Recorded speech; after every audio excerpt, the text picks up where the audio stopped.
离会议开始还有1分钟，请各位来宾尽快就座，并将手机等通讯设备关闭或置于静音状态。谢谢您的合作。Ladies and gentlemen, the event will begin shortly in 1 minute. Can we please ask for you to kindly take your seats? We would like to remind you again to switch off all mobile phones and put electronic devices to silent mode. Thank you for your cooperation. 离会议开始还有1分钟，请各位来宾尽快就座，并将手机等通讯设备关闭或置于静音状态。谢谢您的合作。Ladies and gentlemen, the event will begin shortly in 1 minute. Can we please ask for you to kindly take your seats? We would like to remind you again to switch off all mobile phones and put electronic devices to silent mode. Thank you for your cooperation.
So, good morning, everybody.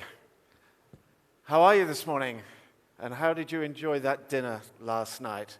That's quite something. We love the dancing, we love the drumming, and who didn't love Xi'an's latest rap star, bringing hip-hop to us as well as 3-on-3 basketball. Raylin, that was, if you're in the room, that was absolutely outstanding. Hey, thank you for that. Maybe we'll see some more of that tomorrow, yeah? That was really good. In fact, we're going to, today, the second day of the inaugural World Basketball Summit, we're going to get a little bit personal, I guess.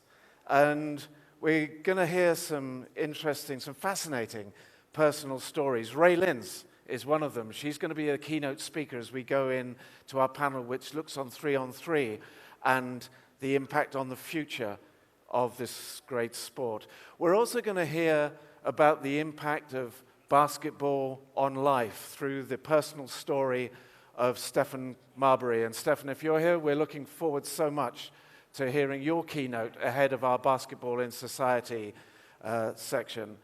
But when you talk about personalities, when you talk about people, the first session today involves three people, three gentlemen who, in terms of Planet Basketball, whose decisions and whose insights are shaping the future of this sport in every way. We have 45 minutes, because we do have a hard end to this particular session, for what will stands to be one of the highlight sessions of this World Basketball Summit.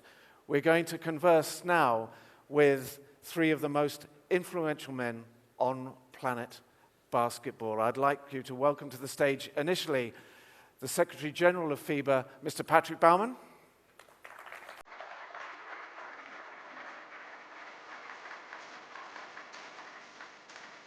Patrick, good morning, please.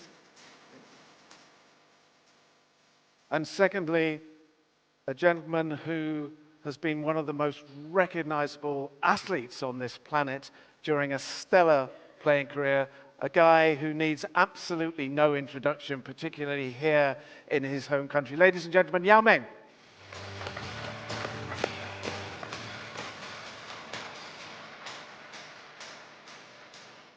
And just completing this stellar lineup, the Commissioner of the NBA, Adam Silver.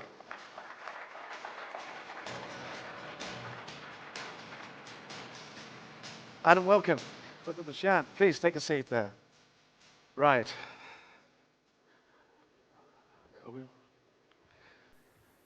Gentlemen, apart from anything, let's start just with some thanks, and that's thanks for being here, because I realize that your schedules are incredibly busy. Now, I should just say one thing. There will be Chinese and English used in this session, and the channels are on your headsets are number 1 for Chinese, number 2 for English, and number 3 if you'd like to listen in French.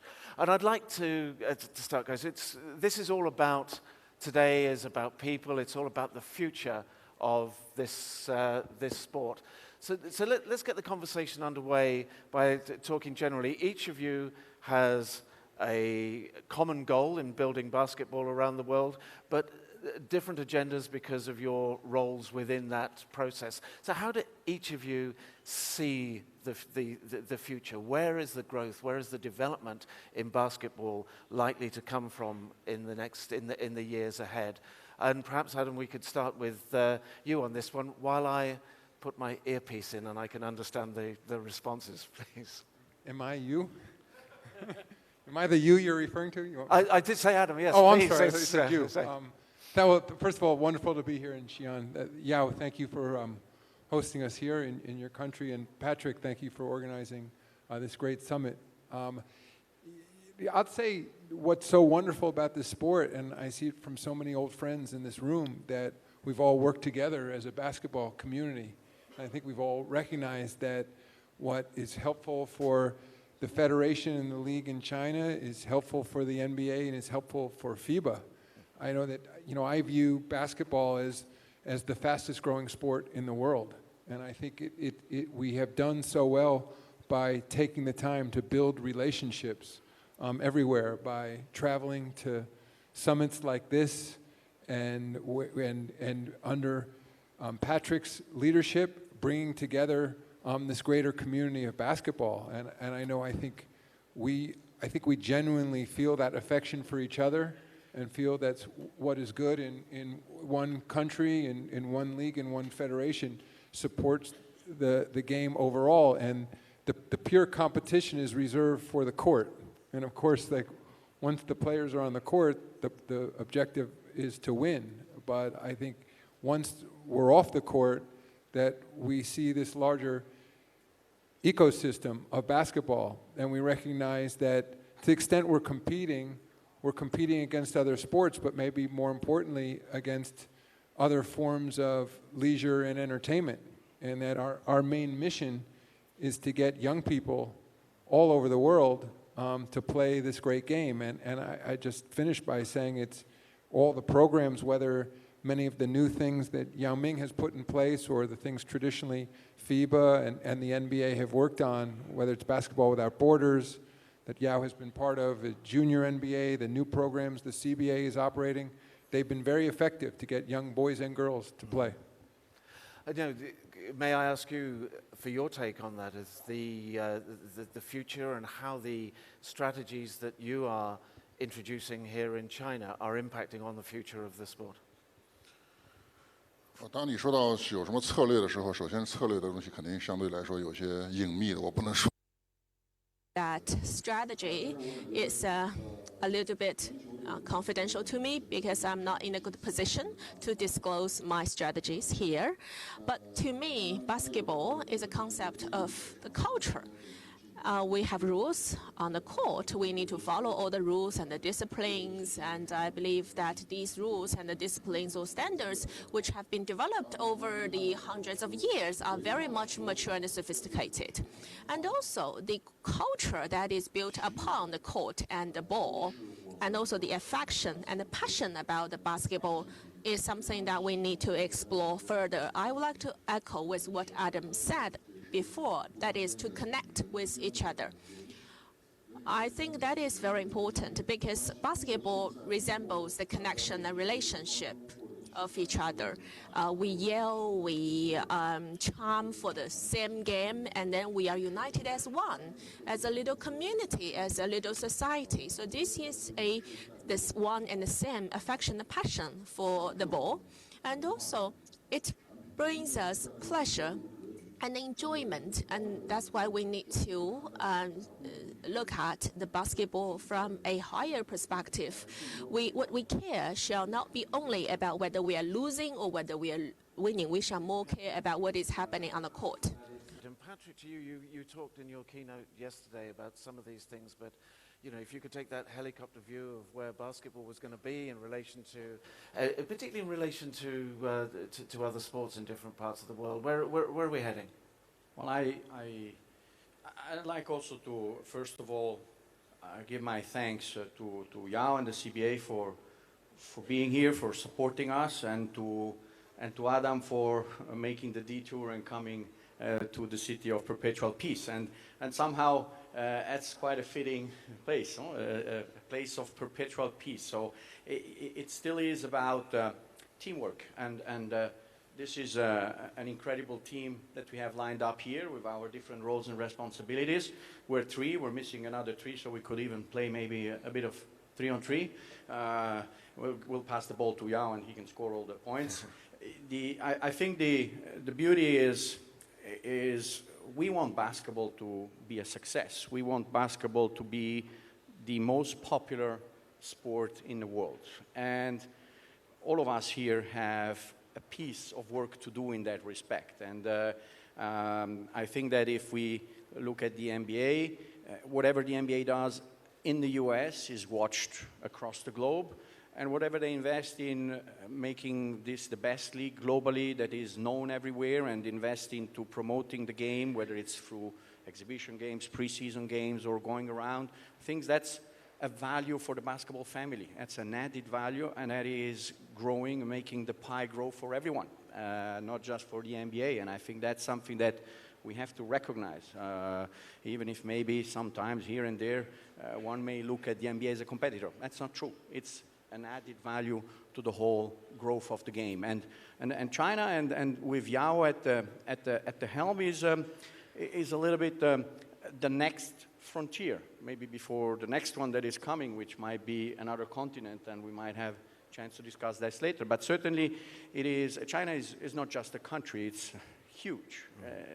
The sheer size of this podium shows what how in Chinese you think about size and things, and Yao is trying to bring China to the next level. So for us as FIBA, it's extremely exciting to see on one hand, now sitting in let's say in Europe, or seeing on the east side, seeing China growing and Asia basketball coming, a lot of investment in sports in Asia, and on the west side having the NBA being so powerful. For us, the more there is, the merrier and the better, and our game will grow further and further. I'm not caring really very much about the other sports. I think they have to do their job. We do ours, and if you look at around this, the group of people that is here, I think with these people and all together, we can always look back, but the other sports are all there in the back. Mm-hmm. We're in front. Let's talk about how we get to that. I mean, the underlying themes of this summit are all about growth and development. And basketball has been in the vanguard, in advance of many other sports in, for example, its use of technology. And can I suggest to you that basketball also, unlike so many other sports, has a degree of attitude. Basketball has a swagger.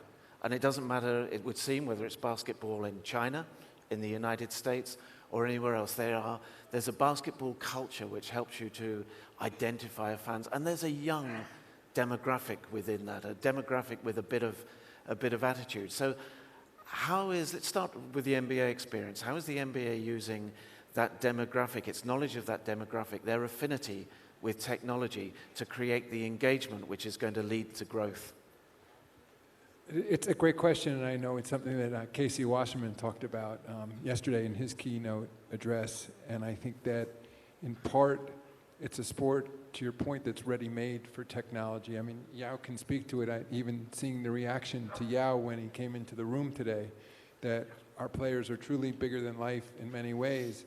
And I think what's unique about basketball in terms of technology is that you can capture that intimacy, that sense that you know Yao and you know about him, and that our players, when they're in the court, the fans are closest to our players of any major sport. And our players, of course, have, a T-shirt and shorts on, and they're very exposed, and they're out there in the game the whole time. And I think what all this new technology and social media in particular has allowed us to do is to show how multidimensional our basketball players are. And Yao is a perfect example, and congratulations for just getting your college degree.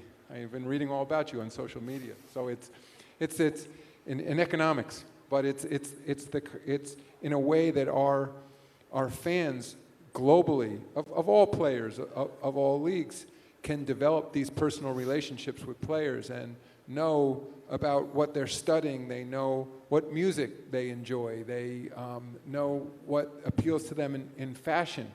And so that's just about off the court. But then when it comes to the play on the court, that with the advanced technology now of these great smartphones, you in essence are carrying a TV everywhere you go. Mm-hmm. And so, whether you're watching the CBA or the Asia Games or the NBA or FIBA competition, especially as we have global followings and people are in time zones all around the world, you're no longer required to be home in your living room with a big screen television. You can be anywhere, and you can take that mobile device out of your pocket or a tablet, and you can be following the action. So that's given us, I think, a real advantage. And I'd also say the way even a basketball court is configured lends itself very well for the dimensions of a smartphone. And they look like miniature basketball courts in many ways. And I'll just lastly say that you also, through that technology, can bring all kinds of new information to a fan that from whether sitting in an arena or watching on conventional television, they wouldn't have access to. You can bring them all kinds of statistical feeds, additional information about the player. In the United States right now, sports betting is becoming very prevalent in a way that it already is in Europe, for example. And that's creating additional engagement. You can buy merchandise. You can buy your favorite player's jersey while you're watching the game. And you can play fantasy games. So I think technology is really what's going to enable us to create that additional engagement and create additional exposure for our players globally, and is going to make it that much more exciting for our young fans. Great. And Yao, what is the experience of the use of technology in the CBA as you look to build your brand? 我想和 NBA 比起来，我们对技术的运用还是刚刚起步的阶段。我们当然有很多的空间。我一直说，我想说的是，我们的这些差距对我们来说就是一种潜力，就是我们成长的这个。And now we are working together with the Tencent, and I see Ms. Chen. I believe that such collaboration and cooperation with Tencent and other social media and technology companies will enable us to establish connections with our fans and to give them more information about the players and the game. And also more common grounds could be sought to dig deeper. Technology fundamentally serves the people, and I would say eventually it is for the purpose to connect people closer. And when we are enjoying a closer relations with each other, sport, games, basketball, leagues, the community of basketball will be more harmonious and mature and brighter. Thank you. Again, it's a deep thing, and in fact, we'll be hearing from Caitlin Chen of Tencent immediately after this session. So we'll be able to drill down a little bit deeper into that. Patrick, very briefly, from your perspective, you've often talked about technology, and in fact, going beyond existing technology. I know you have an interest in a subject which is, but perhaps a little controversial within the overall sports family at the moment, which is esports. Some of the more popular esport games on the market revolve around the NFL, soccer, and of course basketball. As part of the overall mix of engaging with young people, social media, the live experience, television, can't really ignore esports. Is that a challenge to basketball, or do you feel generally that that's an opportunity? And I'd welcome everybody's take in this. Well, I would say it's more an opportunity. I mean, there are challenges in everything people do. Certainly, if you look at some of the statistics and you see many kids just playing e-gaming or so, and maybe not going out and running and being physically healthy, that's an issue for sure.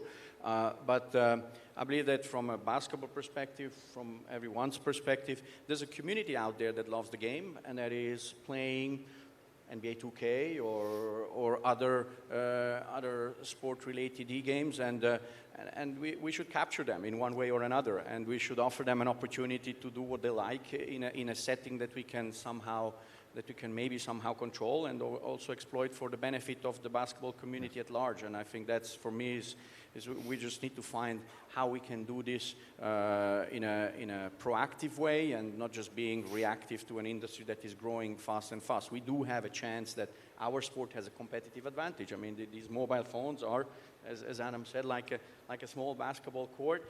We don't have stadiums with 100,000 spectators as some of our friends in the sports that are behind us have, but we do have this ability to transform through the digital world, use it for our benefit and promote the game. So I'm certainly very much a proponent of being very much interested in esports, of seeing how we can bring people in and making sure that it complements our offering. And the digital world helps us in doing that. It's all about content, and people want to have content in different forms, and they want to be able to see virtual reality things, and there's a lot of things happening, and I think it's going to be quite exciting in the years to come. Indeed. Adam, the NBA as ever has been in the lead here. Exactly. So the NBA is embracing esports, and as Patrick mentioned, we launched this past year our very own league built around the NBA 2K game.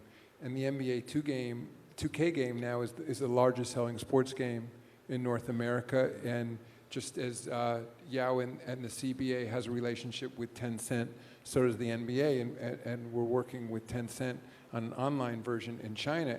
And I'd say for us, especially in terms of esports focused on basketball, we know that just in the same way that a young boy and girl or girl who plays basketball is likely to grow up to be a basketball fan, esports through basketball is also a gateway to becoming a basketball fan as well.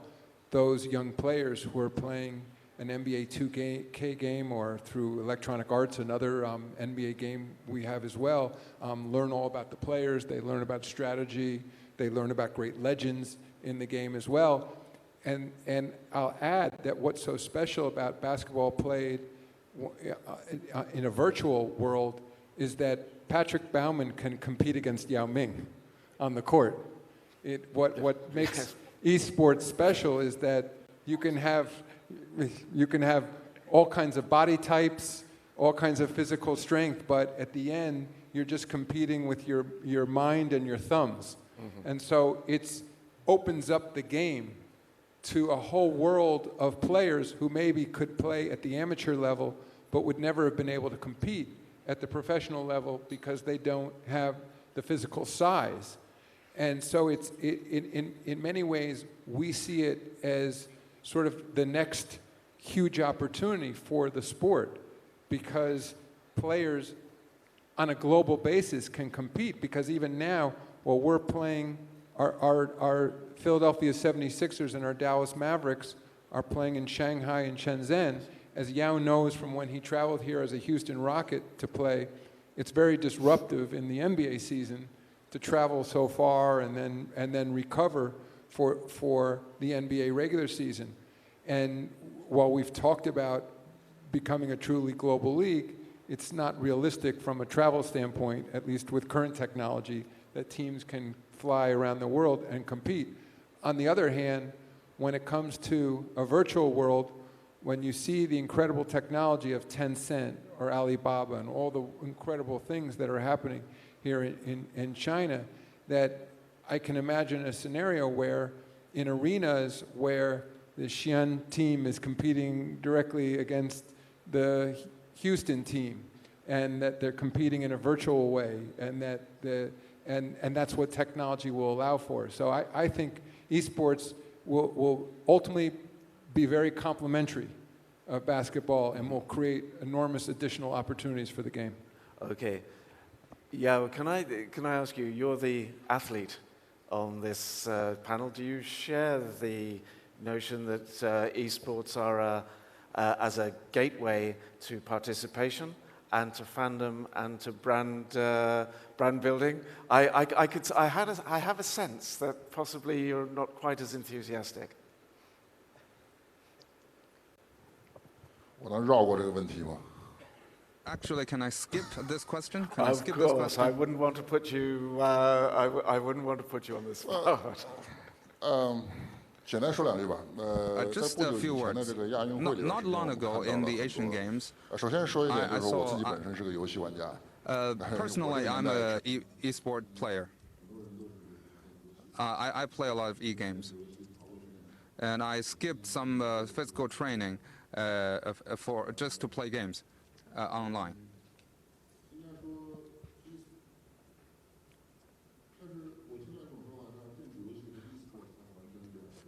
E-games and e-sport are totally different. I heard some people say. That's what I get before Asian Games. That was quite novel understanding for me at that time. Although e-sport can taken in the form of many different sports, for example, soccer, basketball, and it can use actually all the Olympic sports can be esports. So what's the difference between esport and e-games? We need to have some in-depth consideration. I believe whatever they are, they want to present an experience to the audience.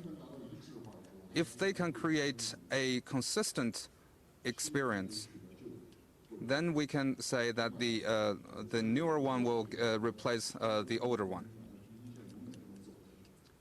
Or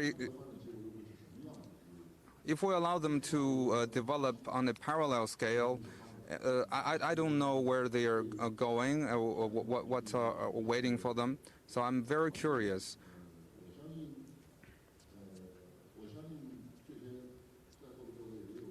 I believe people present here all have these questions. Let's wait and see. Let's don't jump to conclusions. I think there's obviously there's a big question going on within the Olympic movement whether yes or no esports should be part of the Olympic Games. I think that's a debate that has just started, and it's going to take its time to go through a little bit like Yao Ming said.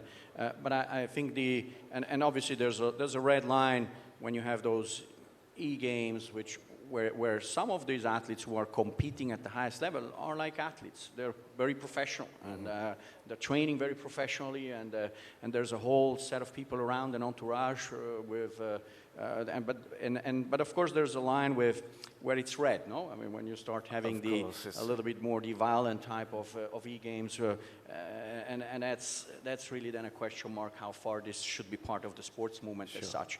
But from a basketball perspective, if we just go back to the basic of what we want to become the best, the most popular sport. And there are people out there that are interested in our sport through esports, through a digital community. And we need to grab them. They should be part of our world. It's not much different from what we're trying to do with 3-on-3. There's people out there that don't want to be in a typical traditional structure, and we should provide them with a home. And the home is us here. It's us. And that's an opportunity for us to grow that pie and make basketball the most popular sport. And I guess in a world where there's more competition than ever for attention and engagement right across every demographic, it's any way that you can find to do that has to be examined. But let's continue with this theme of engagement and what makes people link to this sport. And again, recurring theme in this summit. Let's just look ahead to next year, to the World Cup here in China, and to the national teams and the importance of the national teams which are taking part in this. Yao, perhaps I can start with you. What are your hopes and expectations in terms of basketball in China coming from being host of the World Cup? Your expectations, not in playing terms of the team, but what it will do back to helping engage with the public. 说到这儿，我比在座的两位压力都会大，因为他们是。I'm under great pressure facing Patrick Baumann because Patrick and Adam Silver are all rule makers, and I'm athletes here. So there is a conflict of being a rule maker and an athletes play on court. That is what I'm facing in CBA right now.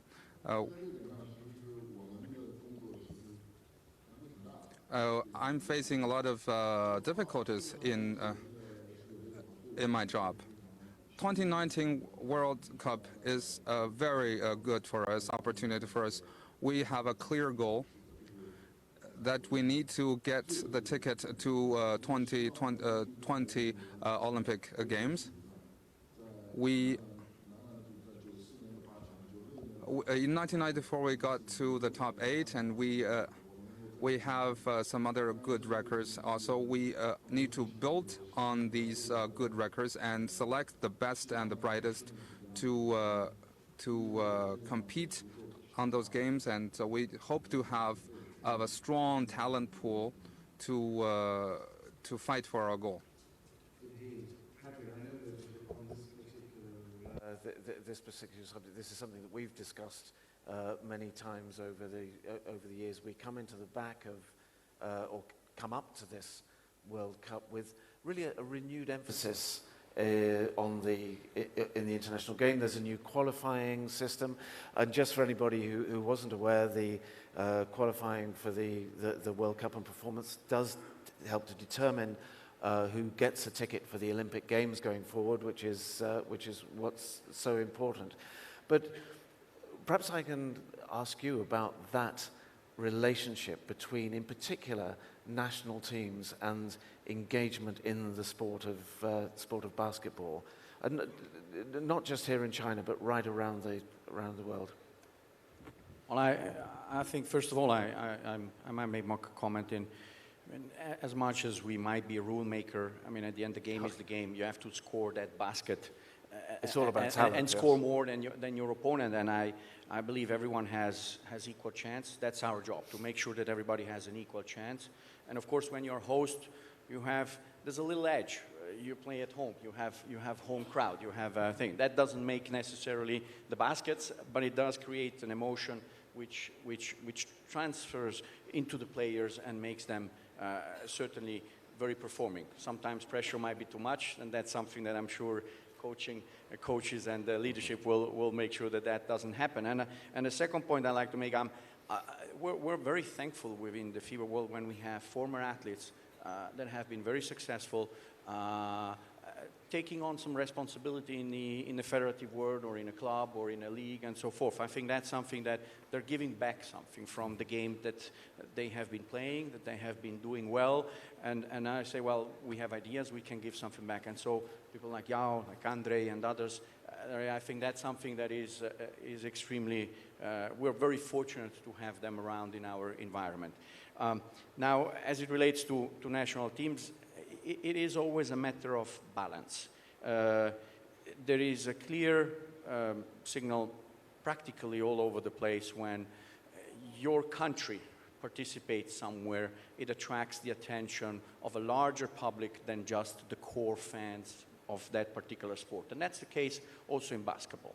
And when you want a step change, it is either because you've been hosting a huge event in your country and you've been or you've been also very successful in that, whether it's a gold medal at the Olympic Games, whether it's a great ranking, or whether it's you've had a chance to have the World Cup here, will drive more people to the game of basketball. That's what we want.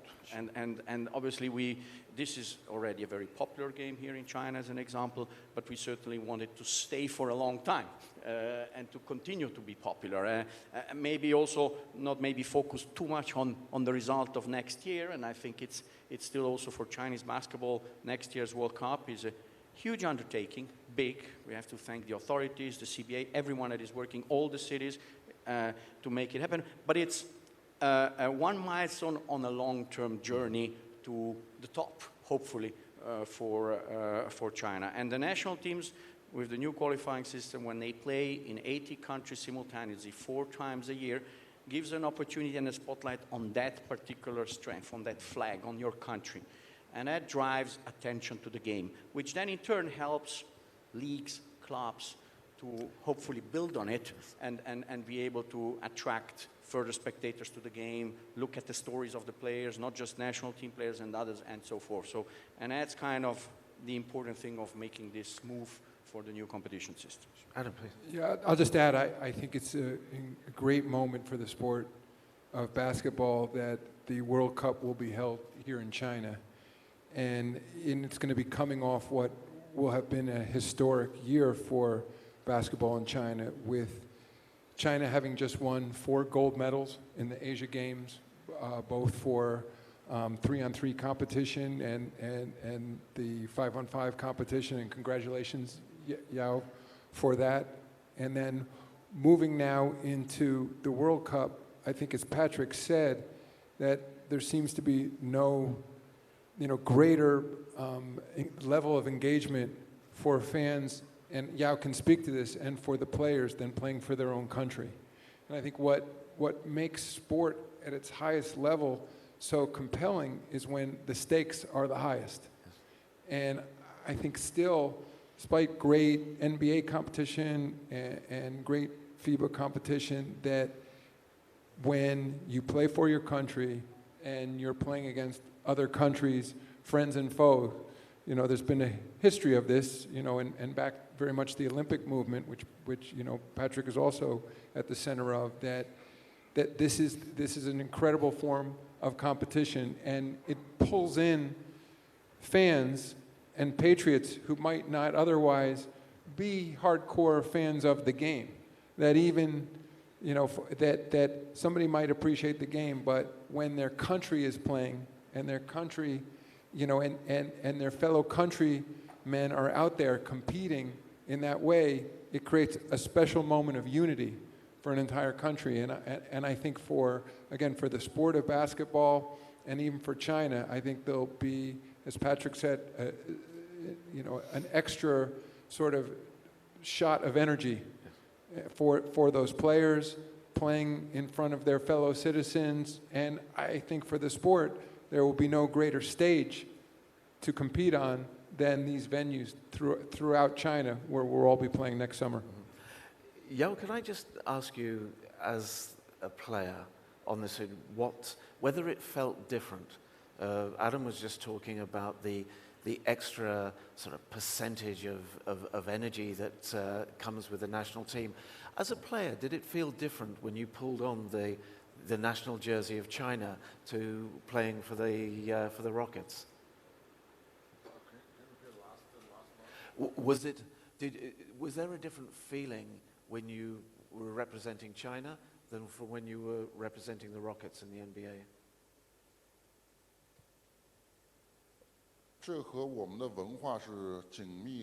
This is closely connected with Chinese culture. First of all, I would say if you wear a jersey, it has certain meaning, either as a professional player or as a national player. There is the issue of professional attitude. In Chinese culture, I believe,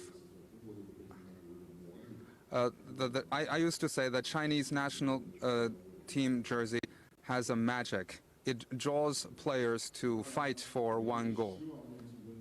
We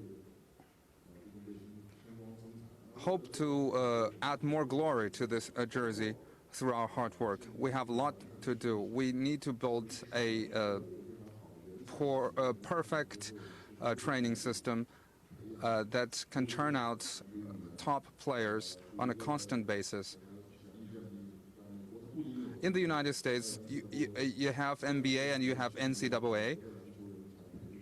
So there are a limitless and boundless supply of good trainers, coaches, and top players. The sport is not about players alone. It's about the coaches, the referee, and the players. It's an ecosystem. So we need to do a lot of manual and detail work so that we can reach the top of the pyramid. Too much work to be done. Talking about the faithfulness to one jersey or the glory created by one particular jersey, I believe a certain kind of jersey arouses one's desire to fight, but there are too many work on reality you need to do. From that, the passion that Yao was describing, which translates back, Patrick, into the, you know, mum and dad getting in front of the television and shouting for that national team in a way that they would never do any other time. I think I like there's some magic. It's probably true for whatever you're wearing. I mean, there's something in your heart that comes through. Certainly for a national team or being for your country is a weight in some way, because you've got probably some responsibility in front of a huge crowd, and it also gives you a magical strength, I think, to play really very hard. I think something that we've always had a nice conversation with David. back in the days is, well, we've got passionate fans in the NBA as much as you do in the CBA league or in other leagues. But when you see the fans in the stadiums at the World Cup or in an Olympic Games, when you see them painted in white and blue because they're Finnish, or red and white because they're Russians or whatever, and you see them cheering, chanting for 1.5 hours or 2 hours, or coming in 2 hours before and staying another hour, I think that's really a very powerful magic that comes from that, from being a country citizen, and I think that's something that is unique, and that's not anywhere else. Absolutely. Well, let's continue on an international theme, but more of a, let's make that to do with globalization to a large extent. Sport generally, and again, we discussed this, you guys weren't here, with Casey yesterday afternoon and with Mark Tatum. Throughout sport, we're seeing a wish to extend into other markets, whether it's in soccer, whether it's even in sports like rugby.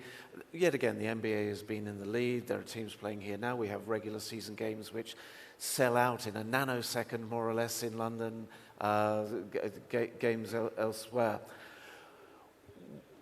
We're here in one of the two great economies, the driving economies of the world, the United States and China. There are US or North American-based clubs playing here right at the moment. And one accepts that the ambition as things stand right now is, and the reality right now, is that the NBA is pushing forward and helping to promote basketball around the world.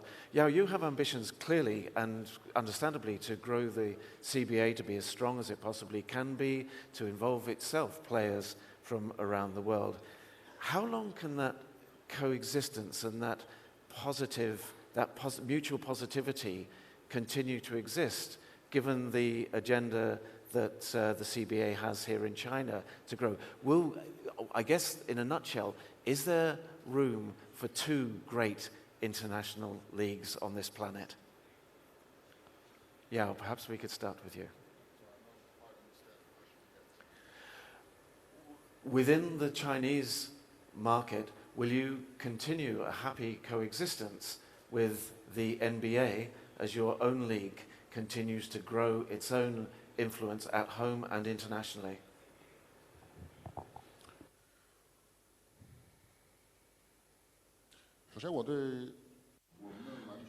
First of all, I have great confidence in the potential of our basketball.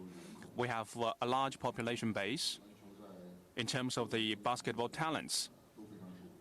We have talents at different levels.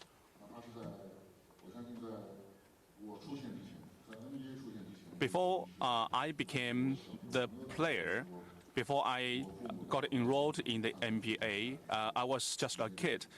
I was taken to the stadium by my parents, and I felt the passion. But how to transfer the passion and the resources into the mechanism for operation, I think that is the area where we should make more efforts. The market is very strong. What we need to do is to exercise good management. With the large base of talents and the abundant resources, we can definitely build a strong league. Even on international arenas, our league will be very strong, our team will be very strong. That is our ambitious goal and the area where we are going to make more effort. And we are going to have more discussion with our international counterparts and peers to improve ourselves in light of our national conditions, our own habits, so as to improve the conditions and the mechanisms. Because China is a vast country which differs from each other among the regions. And the different regions also have different cultures. So it is quite difficult for us even to digest the different cultures and the different habits within the Chinese nation. That requires a lot of efforts and discussions. I'm trying to ask you the same question, and thank you so much for your response.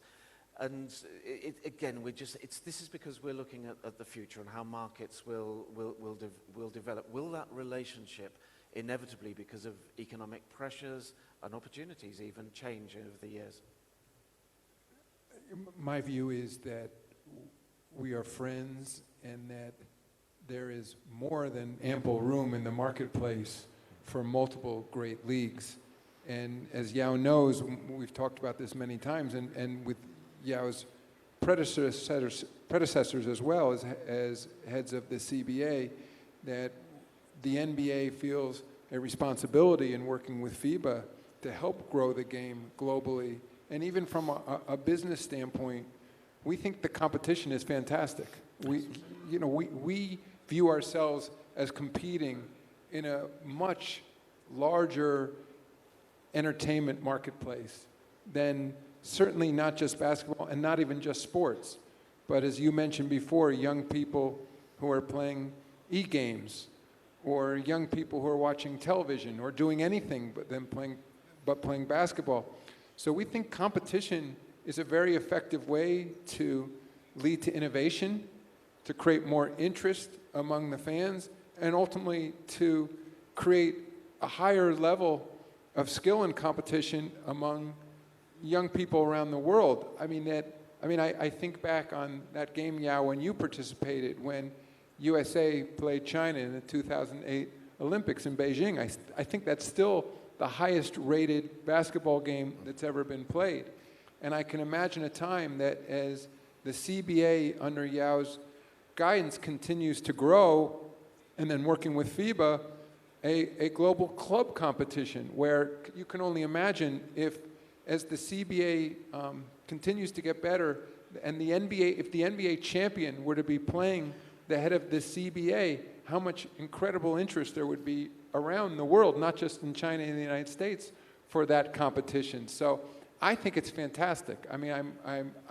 It's wonderful in all my years traveling to China to see the quality of basketball continuing to get better. And we work in partnership, whether it's with grassroots basketball programs with the CBA and the Ministry of Education and Sport. We work on academy programs together, and I think we both see our job as developing as many great players as possible, and ultimately with an eye not on competing against each other, but primarily competing against other sports and other forms of entertainment. Patrick. Well, I share the view. I mean, my dream since 20 years, and I'm coming here more regularly since China was bidding for the Olympic Games in 2008, was that somehow we see China at the top of the world, competing for the spot at the top of the world. And if the first game at the Olympic Games in 2008 was China USA, I hope that 10 years or 20 years from now, the last game will be China USA in terms of an Olympic game or a world championship. For that, there's a lot of work to do, and clearly there's I think that if we do it together, competition is good. I think from a FIBA perspective, the more investment there is in basketball, the more that means the game grows everywhere. But at the end, I think we've got the tool in the house. So a piece of NBA has expertise, as others have expertise that can help the Chinese basketball to grow, and vice versa. China basketball will be able to share their expertise and their know-how around in the region, which is why we want China to participate. So with all, whether it's clubs and national team, more often in the region. And I think that's the beauty of our game. And if we competition in the house is clear, but our competition is really others, and that's why we have to do it hand in hand. And if we do it hand in hand, this will be the most popular sports in the world. And at the end, we do hope to get down to a club world championship, World Cup, or whatever the form is or the name is, when we can develop together with our friends from the NBA properly basketball in Africa and having a sustainable league also in the South America, then I think there's nobody that can beat us. So it's working together to grow that to grow that cake for markets which are themselves growing and economically better able to sustain the game. Gentlemen, the clock for now has beaten us. thank you so much for making time in your schedules to be here today. The World Basketball Summit has been a lot richer for your contributions this morning. We're very, very grateful to Patrick Baumann, to Adam Silver, and to Yao Ming. Ladies and gentlemen, could you join me in a warm round of applause and thanks? Gentlemen, thank you.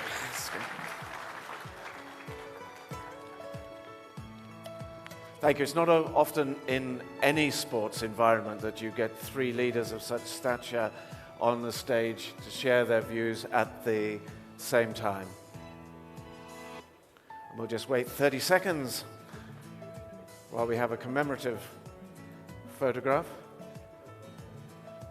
the composition of which rather suggests itself, doesn't it?